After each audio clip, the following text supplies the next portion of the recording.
क्या अमर हो जाएंगे पुतिन और जिनपिंग? कौन सी जड़ी बूटी खाकर 150 साल जिएंगे? दोनों नेताओं के बीच क्या बात हुई?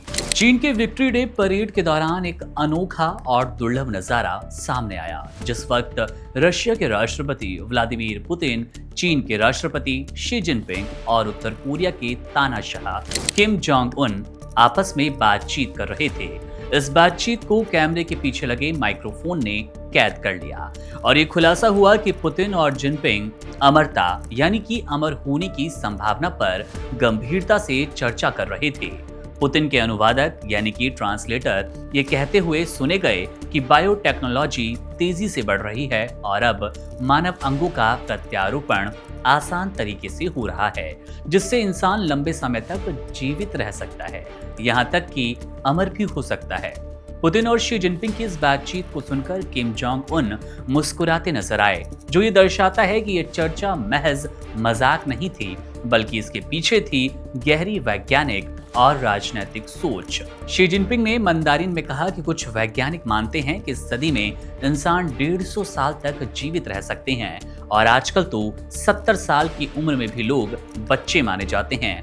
इस बातचीत के दौरान पुतिन और जिनपिंग दोनों की उम्र 70 के पार है, लेकिन अब तक उन्होंने अपने उत्तराधिकारी का ऐलान नहीं किया। इसका संकेत ये हो सकता है कि वो दोनों लंबी उम्र की तकनीक में विश्वास रखते हों और सत्ता में अधिक समय तक बने रहना चाहते हैं।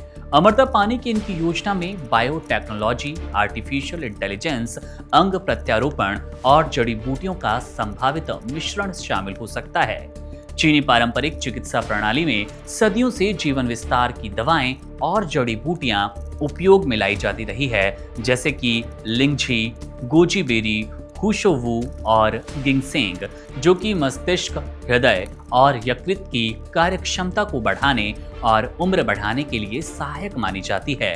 ये मुमकिन है कि शी जिनपिंग इस पारंपरिक ज्ञान को आधुनिक वैज्ञानिक रिसर्च के साथ जोड़कर कोई नया फॉर्मूला विकसित करने की दिशा में काम कर रहे हों, जबकि पुतिन को मेडिकल रिसर्च और स्टेम सेल टेक्निक का इस्तेमाल कर अमरता की ओर बढ़ना हो।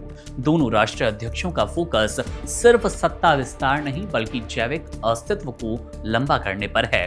अगर ये योजना सफल होती है तो ये न केवल चिकित्सा विज्ञान में क्रांति लाएगी, बल्कि वैश्विक राजनीति का संतुलन बदल सकती है। अमरता के इस खेल में सबसे बड़ा सवाल ये कि क्या इंसान वाकई 150 साल तक जीवित रह सकता है या केवल सत्ता में बने रहने के लिए एक नई रणनीति है। लेकिन जो भी हो, पुतिन और जिनपिंग की ये बातचीत अब पूरी दुनिया में ये सोच पैदा कर रही है कि कहीं ये दोनों नेता सचमुच अमर होने की तैयारी तो नहीं कर रहे। मामले को आप कैसे देख रहे हैं, कमेंट बॉक्स में जरूर बताइएगा। मेरा नाम है मुकुंद, आप बने रहिए वन इंडिया के साथ। शुक्रिया। Subscribe to One India and never miss an update. Download the One India app now.